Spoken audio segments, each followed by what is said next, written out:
Good morning, Bitcoiners. I hope you're doing well today. I'm loving life. Things couldn't be better. We're laughing. We're having a good time. Ben, good morning, team. Who would want to live in a world with fiat madness? That's what I'm saying. That's what we're going to talk about today. That's what we're going to talk about. Christine, good morning. Hope you're doing well, Christine. Tom, good morning. Robert, good morning. Hello, Bitcoiners. Muslim Bitcoiner, assalamu alaikum. Make believe money makes make believe illnesses, putting value on politicians' ass. We like it. We like it. Aqualodge, good morning. Good morning, Aqualodge. Huddle T, Washington. Good morning, Dream Team. We love it. We love it. Eric, good morning, everyone. That's what I'm saying. Good morning. Good morning, everyone. Good morning, Bitcoiners. Good morning, Tommy D. Good morning, team. I can tell the world is shifting towards Bitcoin because we just had a small earthquake while I was eating breakfast. Wow, that's pretty cool. Matt, we enjoy the light rumbles. We like the light rumbles. Good morning. No sun visible here. Again, sorry to hear that, Sean recommends. I will confirm I've got some sun here. Good morning, my fellow plebs. Good morning, Lightning Vend. Bitcoin Graffiti, you have not missed any boards. I am still a board delinquent. I'm waiting for my board. So here's a few updates on production. My ring light to get a little better lighting in here was at a friend's house. He's the guy who has my storage here in Barbados where I leave stuff for the winter or the summer. And he went to LA last week. So he just got back 2 days ago. So I got to give him some time to rest. It's a long flight from LA because there's nothing direct. So we should have the ring light and the board. So he's got the board too. So we should get all that back soon and we should be back in business. But, you know, a lot of excuses. B for Victory, Beaumatin. Good morning, Bitcoiners. Hope you're doing well, B for Victory. Howdy, howdy, Edgar. Johnny Rico. Good morning, Johnny. Good morning, Johnny. Good morning, Dean. Good morning, all. And greetings from the Netherlands. We love the Netherlands. We'll be back there. I might book my flights to the Netherlands. Well, I guess not today, in a few days. But I'll be back in October for Bitcoin. Well, I don't want to make any announcements, but it looks like we're going to be having a Bitcoin Amsterdam again this year. We'll see. It's not official yet, so I'm not announcing any events yet, but I think I'll be there. So now let's just acknowledge, right, that the sun is up. We got a nice, bright, beautiful day here, and Bitcoin's running. We're doing great. We're doing great. Let's have a coffee and talk about what's new. But first, we need some fake news. We need some fake news. So Janet Yellen opened her mouth yesterday, and we got tons of great Moscow time. Thank you, Janet Yellen. What would we do, honestly? The minute I saw Bitcoin sign guy trolling Yellen, I was like, this is too good to be true. If Janet Yellen, and then she got returned to relevancy by Joe Biden. There really couldn't have been a better scenario for us Bitcoiners. There really couldn't have been a better scenario. It was perfect. Her stupid face with the Bitcoin sign guy, don't audit the Fed. It was amazing. So she's out there yesterday again doing her, remember when she took mushrooms with the mushroom meal in China? Because she's in charge of the whole China thing, right? He was like out there trying to sell American debt and all this stuff in China. Why aren't you buying our bonds? Right? That whole face. So she's out yesterday doing all kinds of stuff. And I mean, it's just amazing. So here's the first one, right? We cannot allow Ukraine to run out of money before it runs out of ammunition. Yellen. I'm telling you, I don't even think Bitcoin would have succeeded had Yellen not been such a clown. Like it's a really, we're underestimating the clown coefficient and what it did for Bitcoin as far as Janet Yellen is concerned. I don't know if we make it without her. I don't know. We got to build a statue to her one day with the face, right? We got to build that statue somewhere. Maybe in El Salvador. We'll be talking about El Salvador. So here's another good one, right? So she was on the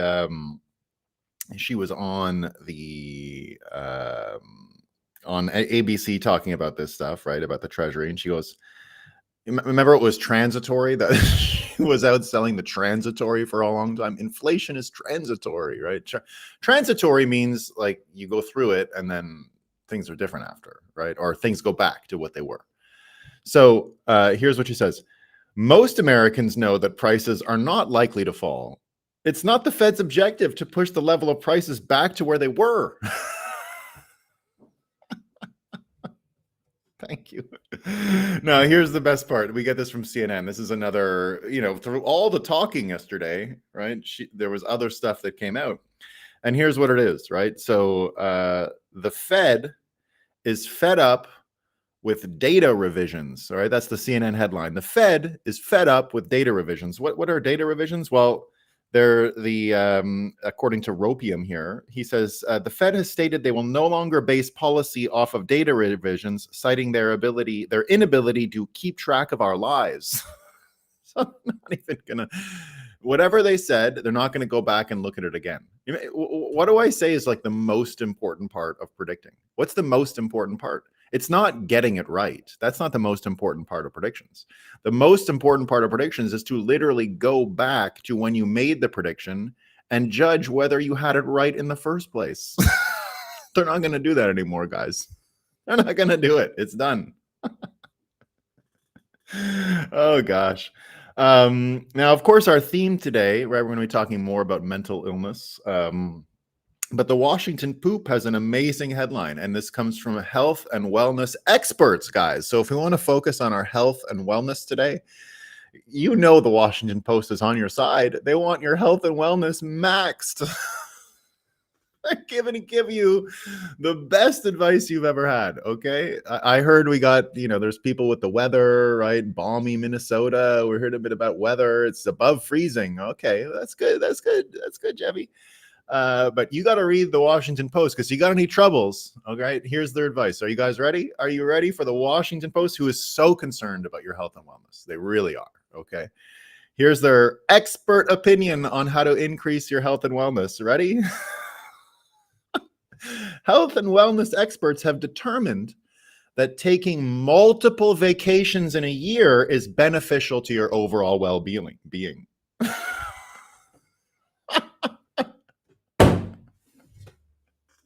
So everyone, just go. If you have a problem, just go take multiple vacations. You're fine. You're going to be okay. Everyone's going to be great. Okay.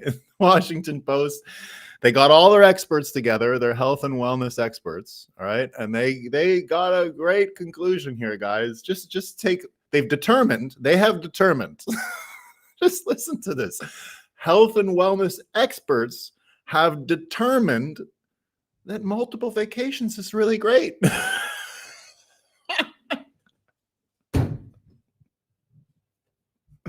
Thank you, Washington Post. I don't know what I would be doing if I didn't take my multiple vacations in a year. I mean, I might be depressed. I might be. So good. So good. All right. So of course, if you can't get the multiple vacations and this and that, right?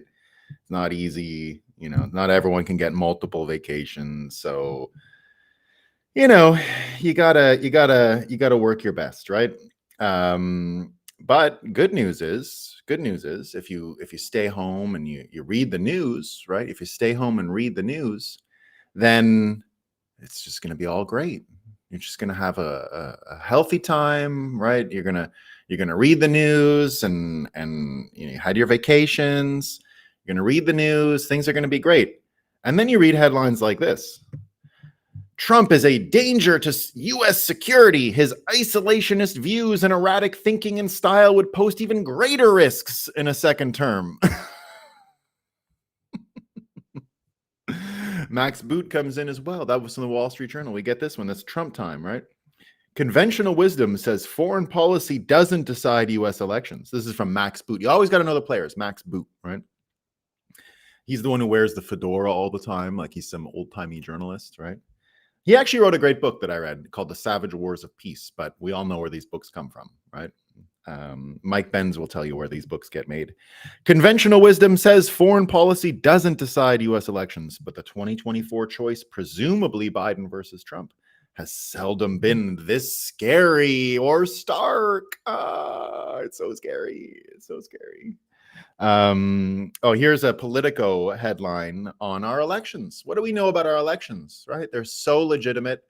You know, I sometimes worry when I see everything in America collapsing, right? Nothing's working and everyone's complaining about it. But I just am so thankful that in all 50 states, our elections, you know, everything else is broken, but in all 50 states, it looks like their elections are perfect. They're perfect. I mean, it's hard to believe, but they look perfect. And now the cyber chiefs, right? They got the cyber chiefs together to talk about the 2024 election.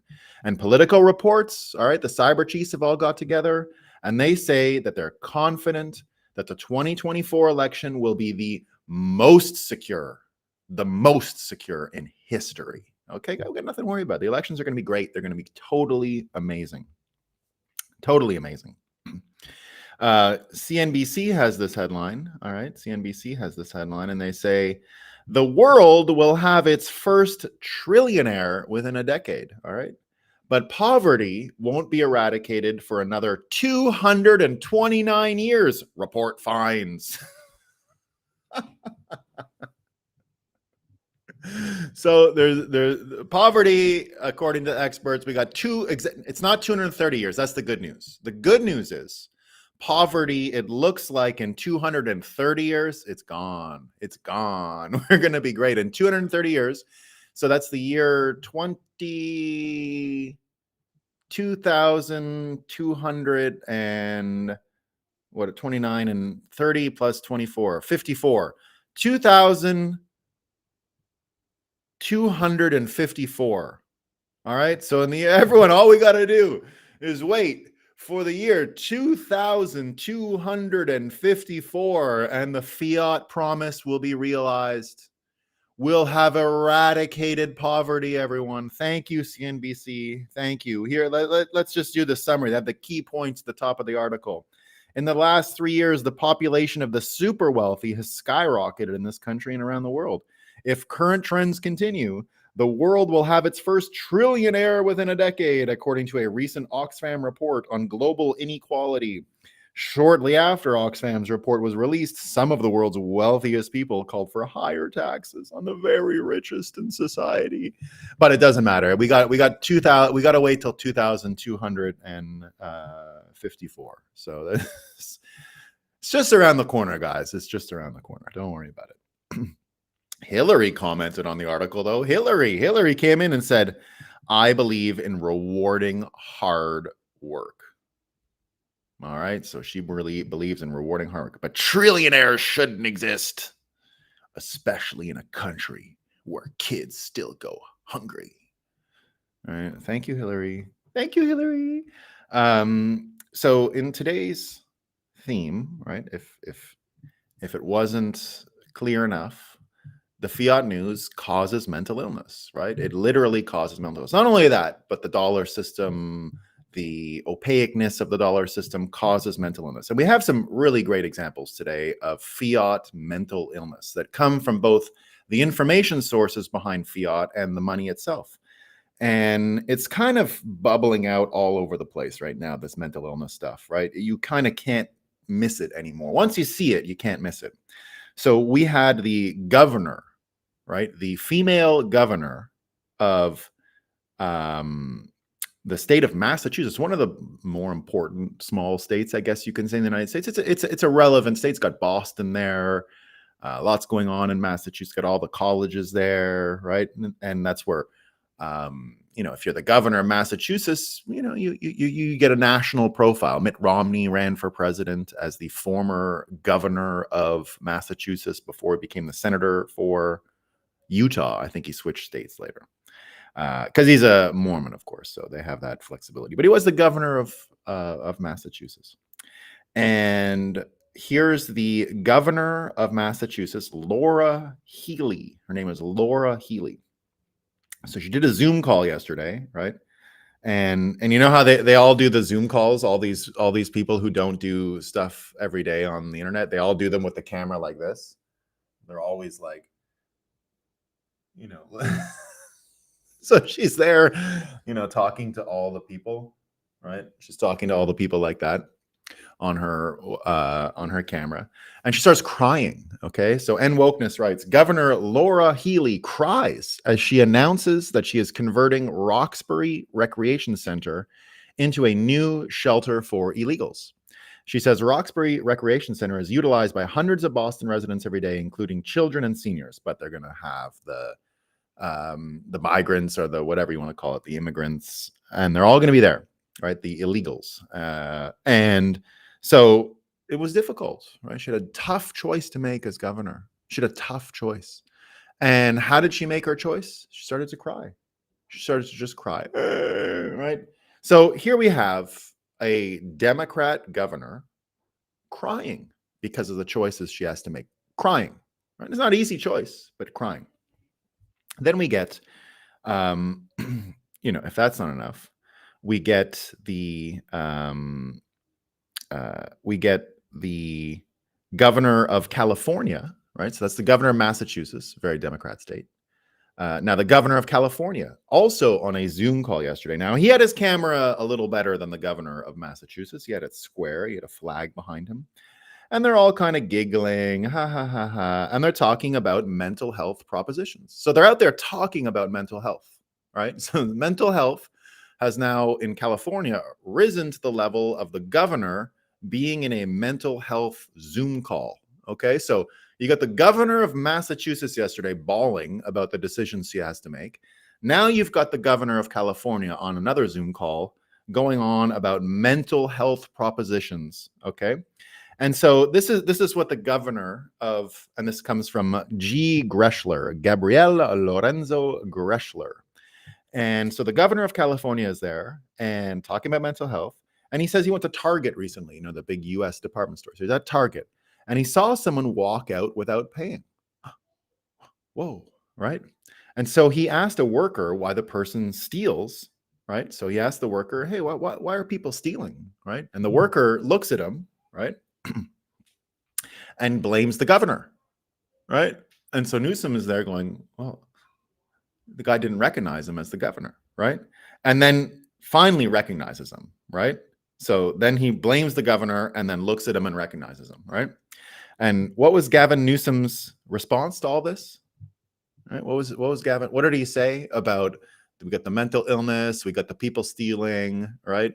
His observation was, I was like, why am I spending $380 and everyone can walk the hell right out? So the governor, apparently unaware that no one pays for anything in California anymore, and that even toothpaste is locked behind a glass barrier, goes to Target and is surprised to find out that people are just stealing stuff, and comes to the same conclusion as many California residents. Like, why am I paying? Why am I paying? Right? So you get that one. Now we have one more bad politician, right? We got one more bad politician here. Well, no, let's do Fani Willis first. Let's do Fani, right? Fani Willis.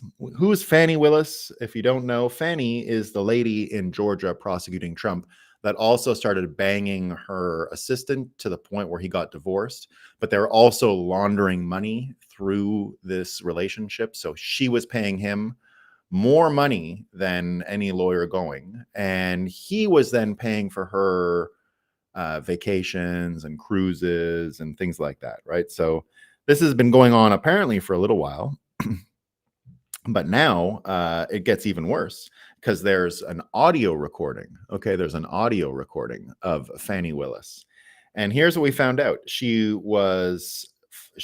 had a whistleblower that came to her and complained about her spending habits. She was spending money on all kinds of private things, travel, swag, and etc. So Free Beacon has obtained audio of the whistleblower privately warning Fani Willis in 2021 that her top aide was trying to misuse federal funds.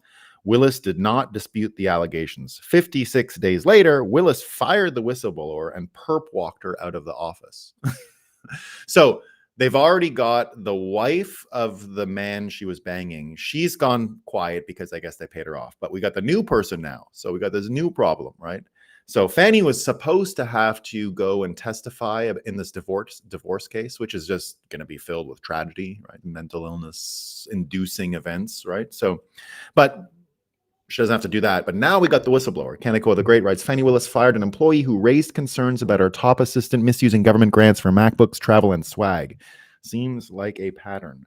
So again, how many people out there had their faith? How many people read those fake news articles about the daring Georgia prosecutor? And now she's just a scammer like everyone else, right? And what we find here is that cognitive dissonance, of course, comes from having to hold two opposing ideas, two contradictory ideas in your head at one time. It actually does produce mental illness, right? If you hold cognitive dissonance is a form of mental illness and comes from having these two diametrically opposed opinions being held in your head at the same time. It causes this thing to happen, right? It causes this kind of stuff to spill out. And I've given you examples so far of the governor of Massachusetts. I want immigrants. I want to help kids. California. Why are people stealing? Right? I was so nice to the thieves. Wow. And then you get all of these. Fannie Willis. I'm a hero, but I'm also a thief. So you get all of these cases where you're seeing just this mental illness, right? Now, here's probably, these are three pretty good Democrat examples of mental illness, but they're not even at the level of this next one. This next one is one of the greatest I've ever seen of mental illness being spread about, being projected about by a person who is holding contradictory beliefs. And I'll say who it is. It's Ilhan. Don't you love the name Ilhan? Ilhan. Ilhan. Now, I will start by saying the following. I don't have any problem. People have been complaining about Ilhan Omar all week, right? I don't give a shit about the Somalia thing, right? I love Somalia, right? And I'm American and I love Somalia. You know, a lot of people were triggered by that this week. I don't care, right? She said she's a child of Somalia or something, and she has an allegiance to Somalia. All these pearl clutching conservatives. Oh, she has dual allegiances, right? Dual allegiances. I mean, come on. How many dual allegiance people are there in America? She's no different than anyone else. And I'll say this about her as well, right? I will say this about her. I will always have a tiny little soft spot and empathy and whatever benefit of the doubt towards Ilhan Omar because she is a small donor-backed politician. And when the shit hit the fan and Canada made me a terrorist, and you had stupid low IQ Canadian journalists tattletaling on cafe owners who gave $20, Ilhan Omar stood up for the small-time Canadian protester. She did, right? So I will remember that forever. I really will. I thought that was, now it's her business model, right? But she went out and attacked a libtard journalist in Canada, the lowest IQ form of libtard journalist you're going to find, right? Because they already have to live off of Justin Trudeau's subsidy. So they're not sending us their best when it comes to Canadian journalists, right? The ones who know how to do it are gone, right? They're already down in the USA. What's the one who did the fake things on, the fact checker on CNN for Trump, right? That guy. We got plenty of Canadian journalists down in the United States, and if they know how to make money, they go down there. But if they're super mentally ill and low IQ, then they have to stay on the subsidy welfare journalism of Canada. And that's what this girl was. She was a low IQ moron, and she decided to write a whole article about a cafe owner being a Nazi giving money to the truckers. And Ilhan Omar stood up for this person, right? So all of that's great. All of that is great, right? We love Ilhan Omar for that. We don't give a shit about the Somalia thing, right? I don't care about the Somalia. I love Somalia. If she says she could say it, I don't care, right? But yesterday, Ilhan sent a letter to Bukele. Ilhan Omar sent a letter yesterday from the US Congress to El Salvador, to Nayib Bukele. Well, she sent it to Blinken to send it to Bukele. Now, what did Ilhan Omar say? What did she say, right? What did Ilhan Omar say in her letter? Well, she started by saying that the legal things going on with the elections in El Salvador are sketchy, right? So she came out and said the elections in El Salvador are sketchy, and that they've lost their commitment to democracy. She says, I led members of Congress in sending a letter to Secretary Blinken urging action on threats to democracy in El Salvador, right? So now Richard Grenell, who was a Trump administration person, said 3 cheers for Nayib Bukele for resisting the American left-wing attacks that he isn't left-wing enough. What the State Department and Secretary Blinken are doing throughout Central America is unacceptable meddling. Resist fascism. You get William Wheelwright, Plowman's Folly, who wrote the following. The elections represent a significant break in El Salvador's constitutional norms. He writes, by implication, the previous MS3ocracy was constitutional business as usual by Ilhan Omar's standards. So weirdly, this case in El Salvador is quickly becoming another instance of American projection of mental illness. Now, remember what Bukele has been saying from the beginning of the prosecution of Donald Trump. What has he been saying from the beginning? What was he saying? He said it every single time they arrest Donald Trump, they indict Donald Trump. Every single time they break and run rugshot over checks and balances and all that stuff. What does Bukele say? He says you can't lecture us anymore. You're not it. You're not a thing that can lecture us. You don't have that perch. You don't have that privilege. You don't have that capacity. No one will take you seriously. You are a phony, scamming, contradictory hypocrite, right? And he's been consistent in this, saying every single time. So, right away, of course, he came out and said, thanks for giving this attention to us a few days before. We're going to be happy to win. It's going to be great, right? Your stupid thing with Blinken. What's Blinken? Blinken and Yellen and Biden can't do shit, right? We are not dealing with a murderer's row of capable people here. We are dealing with exactly what we can see we'll get after we have this much mental degradation in the system. We are dealing with mentally ill, handicapped, brain-damaged people that cry when they have to make decisions like in Massachusetts, like Ilhan Omar, who will literally think that a Somali Democrat, has something to teach Bukele about democracy.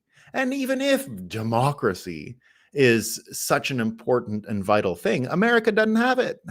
We're not in a position to say who's democratic and who isn't anymore. That's finished. We're long gone from that. Long gone from that, right? We're not even close to that planet anymore. And if you just look at the example of these people, right? Again, you've got Hillary Clinton, you've got Gavin Newsom, you've got the governor of Massachusetts, you've got all these people, and Ilhan Omar, that are actually just spreading cognitive dissonance. They're out there making the mental illness problem way worse every day. All they do is make the mental illness problem worse every day. Michael Malice and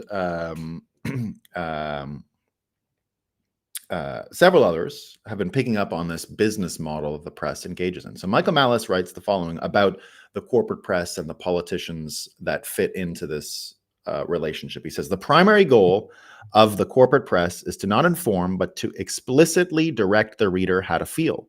This is the difference between having a bias and having an agenda. And when you think about this, right, this agenda, this making you how to feel, that's the piece that causes the cognitive dissonance, because feelings and facts, right? The number one song in rap right now is fake, right? Facts don't care about your feelings. The Ben Shapiro song, which is also triggering everybody right now. There's obviously a fake news article in the Washington Poop about it. And so Ben Shapiro with this, facts don't care about your feelings. It's the other way around.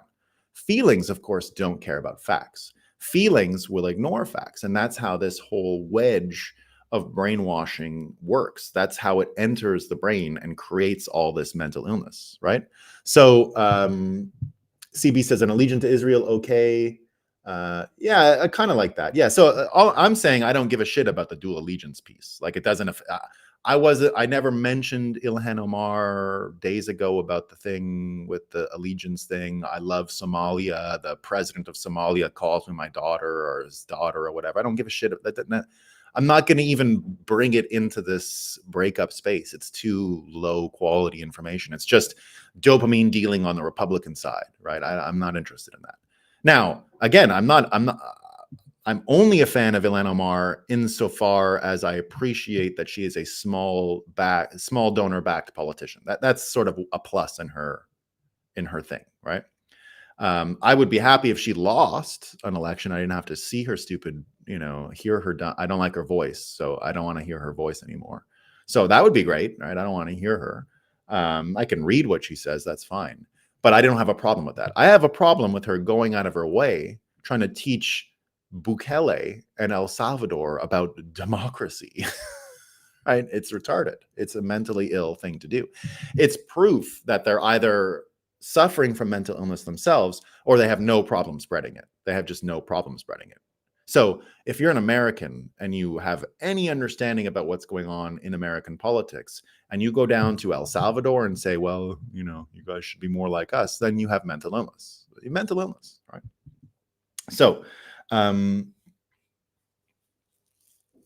that's why, the media with these agendas causing this mental illness, that's one of the reasons why Bitcoiners should get excited, because the enemies of Bitcoin, the ones who are sick and spending all their time in these fiat systems, money, health, banking, markets, government, they're just increasing their mental illness coefficient and thereby decreasing their ability to fight against the inevitable gravitational pull towards Bitcoin. It's things like this, right? It's things like, we had the PBS documentary on the January 6th. This comes from Eric Abinente, right? So did you know any of this stuff, right? This is unreal. This just shows you the appetite to spread mental illness. The appetite to spread mental illness. Not even that they're spreading mental illness accidentally. This means they have an appetite to spread it, right? Here's what we find out. In a remarkable PBS documentary, the January 6th committee admits the entire thing was a publicity stunt / fabricated TV production meant to manipulate the audience, which is why they brought in the former president of ABC News, James Goldston. It was Goldston who envisioned this as a mini-series, right? This is from a movie. So this is them telling on themselves in a movie about the making of the January 6th movie, right? It was Goldston who envisioned this as a miniseries. We knew how high the stakes were. We were either going to make people realize that this was important, or once you've lost them for good. And Eric Abinente says, well, you failed and you lost most of the American public for good. Nice try, though. And it was a good try. It was a good try, right? So the January 6th thing is not going to get new people. It's only going to repel more. Its ability to spread mental illness is now limited to the cohort that already has brain damage from the January 6th narrative. They're not getting new people, right? There's no one out there. There's no Bitcoin Trump supporter going, oh, we had an insurrection? Things are dangerous. There's no one saying that. It doesn't exist. They're not persuading one single new person. And all we're getting from stuff like this and the pipe bomb, right? The pipe bomb case is out there again, right? People talking about the pipe bomb. Here's Amuse talking about the pipe bomb, right? We learn more about the woman, right? The woman who discovered the pipe bomb at the RNC discovered it within minutes of the pipe bomb at the DNC being discovered. The timing is curious because both bombs were planted the day before, and yet they were discovered at the same time the next day. right as Ray Epps was urging the crowd to enter the Capitol. Interestingly, we know the name of the woman who discovered the RNC pipe bomb, Carlin Younger. When she found the bomb, Younger was working for the Department of Commerce on its first responder communication network called FirstNet. I find it interesting that someone who works with first responders was the first person to report the existence of the pipe bomb. So this lady has a total history of being a scammer, right? She was with the Department of Defense to commercialize lab technologies, blah, blah, blah. Now, remember the one who found the DNC one? That was a actual propagandist, right? So an actual propagandist. And then as Dan Bongino pointed out, like, how come these people aren't heroes? They were able to protect a vice president-elect. She would have died if these things were real, right? So that didn't happen. So if you think about, the pipe bomb story, if you think about the January 6th story related to the pipe bomb story, and then you take again what Ilhan Omar said, right? The State Department must review its relationship with El Salvador and defend democratic values. The Salvadorian people deserve free and fair elections without fear of repression. Well, so do Americans. So do Americans, right? So when she comes out and says that, it both triggers people who know what's going on, which can cause some mental illness on the other side, right? It definitely does.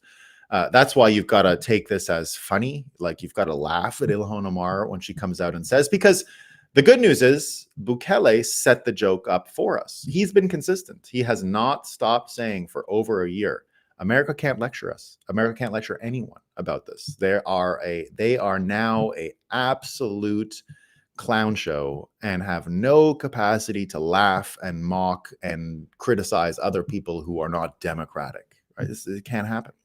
It can't happen anymore. So that it's a big change in what's going on, right? So the mental illness piece, right? And it spreads, right? It spreads. There's a reason why, and I guess when I say no one else is coming, right? No one else is coming to help the Democrats. No one else is coming to help increase the mental and psychological health of these people. Like, it's not going to get better. The enemies of Bitcoin, the enemies of El Salvador, the enemies of Trump, the enemies of all this stuff, right? They're not getting better. How do I know? People talk about, oh, what about Gavin Newsom or Michelle Obama? First of all, Gavin Newsom, he's out. It's not going to happen, right? There's no way, with California being in the condition it's in, can he run on a platform of exporting California's disgustingness to the rest of the country. It's just not going to work, right? Trump will turn him into bone meal. It's not going to happen. But then people say, what about Michelle Obama? She's so inspirational. She's going to help. She's everybody loves her. She's going to beat Trump. Well, here's the good news. All right, here's the good news. And this is what I believe from the beginning. I've never believed, never, not for a day, that Michelle, I worry about it, but I never thought Michelle Obama was running for president. And why? Well, it's the mental illness stuff, right? Here's what James O'Keefe found out. So James O'Keefe, he's the former Project Veritas guy. And I've long suspected this, but he does honey traps for gay people, right? He hires gay spies, and the gay people that work in the administration, any one of them, Trump or whatever, I guess are just not aware about these types of scams. He's done it with men and used women before. We saw that last year. He did that a few times, but he always does it on dates and in sexual instances. And that's why you've always got to remember that most people that he traps are also bragging, right? So it's not exactly that. They're not telling on themselves in so much as they're often exaggerating what they know in order to sound more interesting on their date, right? So you always got to remember you're doing a date thing, right? So he had someone yesterday, the White House cyber official, who tells O'Keefe in disguise they can't say it publicly. So the top White House cyber official was there, who I guess is a gay person. But I just want you to remember they're on a date, right? So there's a bit of showing off, right? It's nothing to do with the gay stuff. They're showing off, men or women or whatever, right? There could be showing off that happens.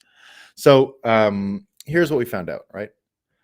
Top White House cyber official tells O'Keefe in disguise they can't say it publicly. The White House wants to replace Kamala Harris and confirms President Biden's mental decline. Biden is definitely slowing down, he says.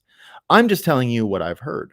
They're really concerned about it. I think they need to get rid of him or her. But no one in modern history has ever said, like, we're not going to renominate the president for a second term. And this guy's name is Charlie Krager, right? And he's been in he's a cybersecurity policy analyst, foreign affairs desk officer in the executive office of the White House, tells O'Keefe that he had a meeting with Michelle Obama, right? So he's giving intel on meeting Michelle Obama in the last, recently. And here's what someone said. Someone asked her, will you ever run for office? And she said no emphatically. She was like, I've seen all this shit my husband has had to go through, and that does not interest me. So my theory from the beginning is, with all the money and influence they have, why would they go through this again? Unless they're worried about getting arrested. Like, that's the reason why Joe Biden is running, right? He's got to. If he doesn't run, his kid's in jail, and he's the only one who can protect them. So you'd have to wonder, unless the Obamas had something explicit that they needed to do because they couldn't continue living their lives going forward, then she might run. That was the only wild card for me. I don't think they're really there, right? I think Obama is going to get a low legacy, but I don't think he's a criminal. Now he's done things that I'm sure are the drone killings and all that. He's the only Nobel Peace Prize winner with a massive kill list. So I'm not here arguing Barack Obama is an innocent person. I did not like him as president. None of that, right? So don't hallucinate that I love Obama or anything like that. I just don't think there's a criminal repercussion for him in the future, as there would be and is going to be with Dick Cheney or the Bushes or the Clintons or the Bidens, right? I just don't think the Obamas went that far. I could be wrong, but my impression is he was cast as president, mostly kept in the dark with a lot of this stuff, has influence on the party, but there are powers beyond his reach and things that he didn't even see or notice, and no one told him, right? Now, if Michelle goes, it's going to be Big Mike all day, right? That was always my belief, that she doesn't want to get into the Big Mike stuff, right? Because the Big Mike stuff, it's got to suck. It's got to suck, right? And I don't think she's interested in Big Mike, and Trump calling her Big Mike and all of this stuff. So I don't think she's running. I don't think that was pretty much their only hope. And, as people go, I could imagine she would be a good promoter of more optimism within some sects of Democrats. However, she's going to have to get involved in all of these brainwashing objectives, all of these psyops, all of this stuff. And I just can't imagine someone who's, what are they, billionaires now? They must be close, right? They got the Martha's Vineyard house. They got the house in Hawaii. What are they doing? Like, I want to go back and stay at the White House, right? I don't think so. So she's out. So again, it's all we have is who's already in the game. I just can't imagine at this point someone coming out of nowhere, right? And even if they did, I'm sure the way the system works, it'll turn into craziness very quickly. But let's go back for a second to the situation with Bukele in El Salvador and what's going on in the United States with the elections and the democratic legitimacy and all of these things, right? So what we saw with Elon Musk this week was the state of Delaware getting involved in his compensation and his pay. So Andrew Ross Sorkin, for example, right, was talking just the other day about how everyone thought, because the executive pay thing for Elon was signed in 2018. And here's the New York Times story from that day, right? Tesla's Elon Musk may have boldest pay plan in corporate history. If Mr. Musk were somehow to increase the value of Tesla to $650 billion, so this was the New York Times writing about it 6 years ago, a figure many experts would contend is laughably impossible. and would make Tesla one of the 5 largest companies in the United States based on current valuations, his stock award could be worth as much as $55 billion, assuming the company does not issue any more shares over the next decade, which is unrealistic. Even reaching several of the milestones would bring him billions. And he ended up doing it. But Delaware, as we talked about yesterday, came in and said, it's not fair. It's not fair. It's not fair. You can't do that. Right? So Delaware now is fucked because Elon ran a poll yesterday, and the poll said, the poll asked, should we just make our head office in Texas? Right? Because I don't have to fucking deal with Delaware courts who would go out of their way. So he won the Twitter poll, the X poll. He's moving the whole company, the head office, everything to Texas. It was already basically positioned in Texas, but now corporately it'll also be in Texas. So it's completely out of Delaware's crosshairs. Now remember, the Delaware courts are 100% run by the Bidens. 100%. Hunter, in the Hunter Biden files on the laptop, admitted as much, saying the Chancery Court, the other courts, he knows everyone.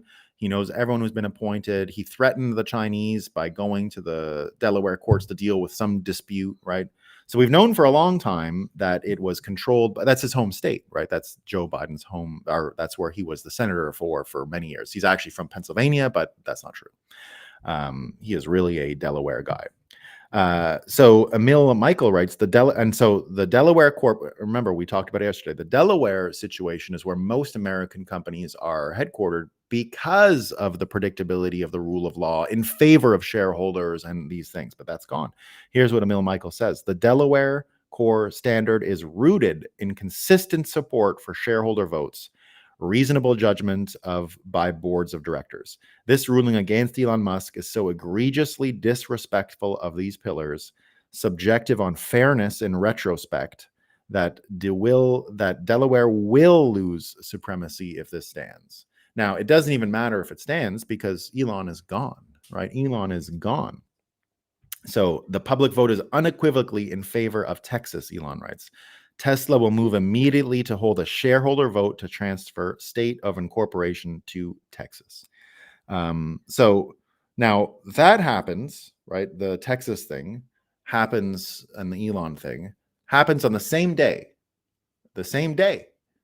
that they're criticizing Nayib Bukele in El Salvador, and the U.S. Department of Energy issued the following statement, right? This is Marty Bent who wrote about it. The Biden administration wants to create a registry of Bitcoin miners as of yesterday. Marty Bent writes, if you are an operator in the Bitcoin mining industry in the US, it is imperative that you ignore this survey and tell the environmental what's it called? The US Energy Information Administration to get the fuck out of here, he writes, right? Fuck off. Here's what they have in store for you. So he writes about it. To create a registry of Bitcoin miners. Earlier today, the Biden administration announced an emergency data collection initiative targeted at Bitcoin mining operations in the U.S. via the U.S. Energy Information Administration, an independent sub-agency of the Department of Energy. It seems that the Biden administration is identifying the electricity usage of Bitcoin mining industry as an emergency that is threatening grid stability throughout the U.S., as is evidenced by the name of the survey, Proposed Emergency Survey, Cryptocurrency Mining Facilities. And so he goes into the press release, EIA to initiate collection of data regarding electricity use by U.S. crypto miners. So he says, when I read this press release and the filing, my initial thought was interesting. Maybe this will turn out to be a net positive for the industry. The EIA has made some pretty naive assumptions, and the survey should conclude that Bitcoin miners have provided clear benefits to the grid systems they operate within.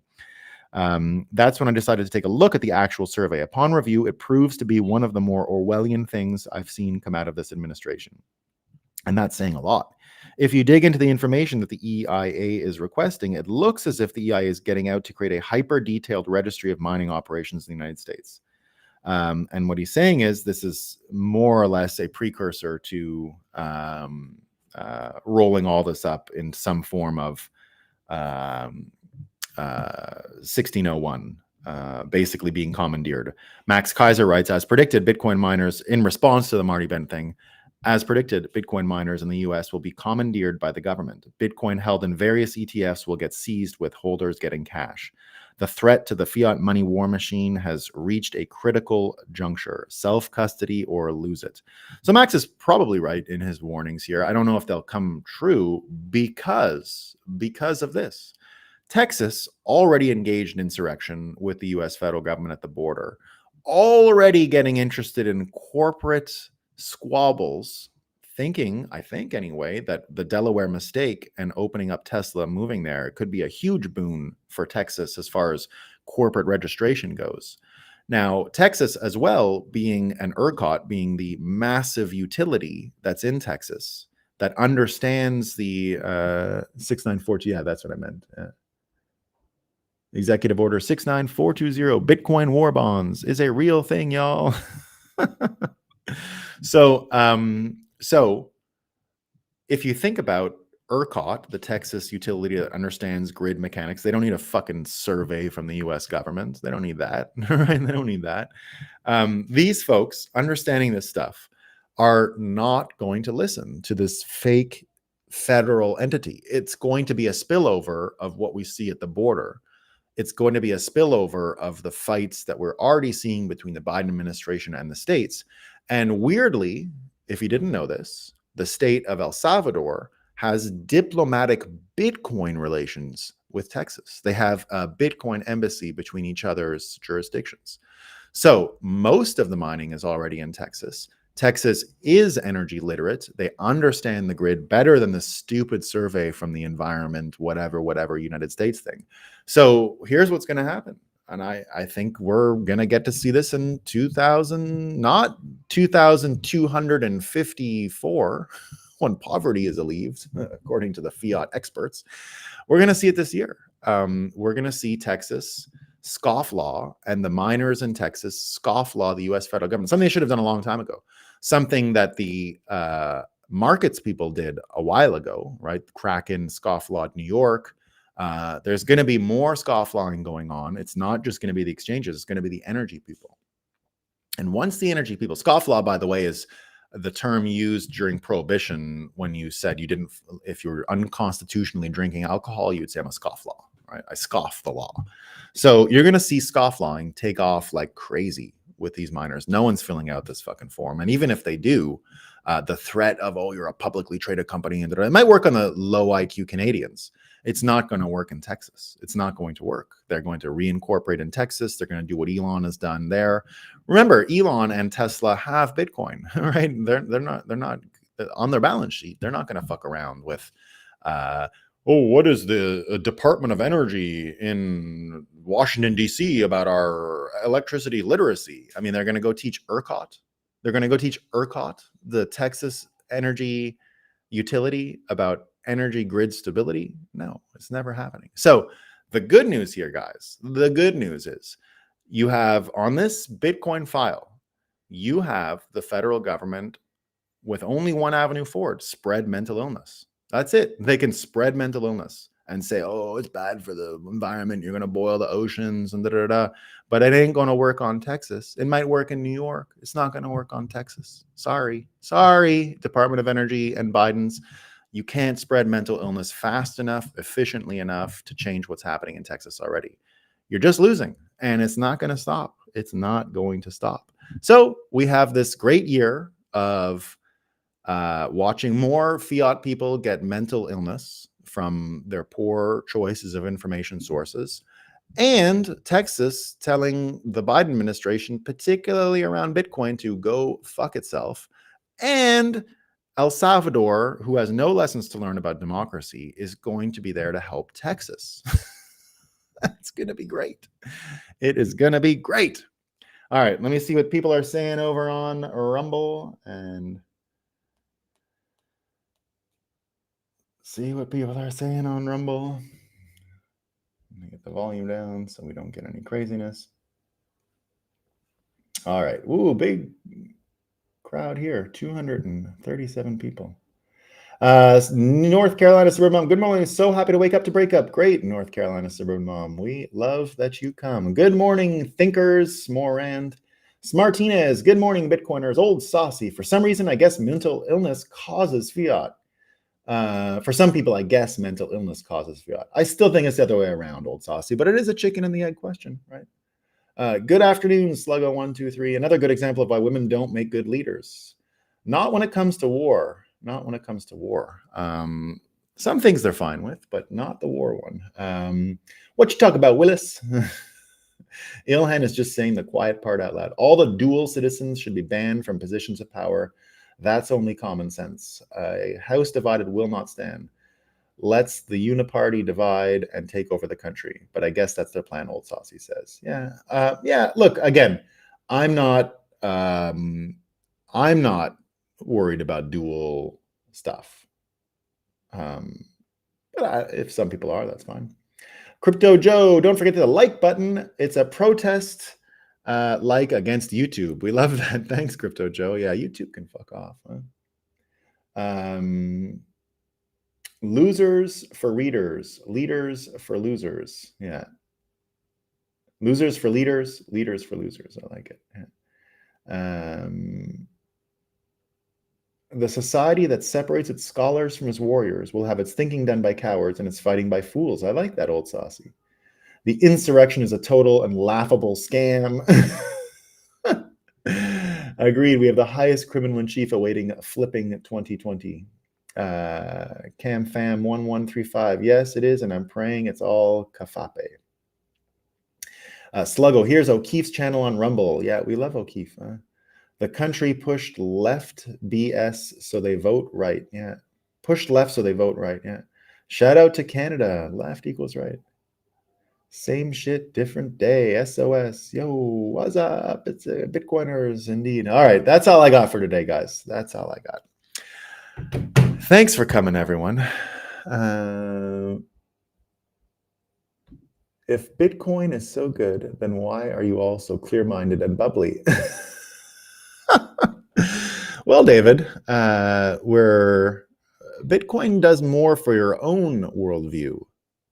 And if you can follow incentives, you can actually mind read or predict the future. What El Salvador has done is magical, crawled out from under the fiat spell. It is wonderful. Now, CB, I will say this. There is something about El Salvador that I still can't see, that it's not all, you got to prepare yourself. You can't put faith in any one of these people, right? They'll disappoint you. And one day Bukele is going to disappoint you, like majorly, right? So don't put too much faith in what's going on over there. For now, it's a great part of the story. They're on our team.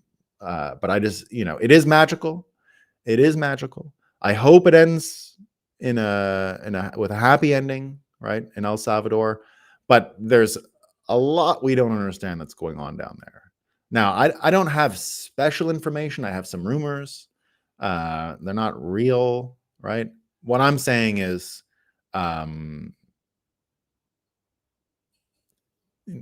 go so far with, don't build statues. Don't spend your Bitcoin on statues, okay? Don't do it. It's not going to be worth your Bitcoin. Appreciate him. Appreciate his cleverness, what he's done so far. Appreciate that he set this whole thing up to not listen to America for years now, right? That they can't lecture him. He said that, and that's great, right? They can't. But I don't know if it's anything bad. All I'm saying is in El Salvador, there's a piece we don't understand.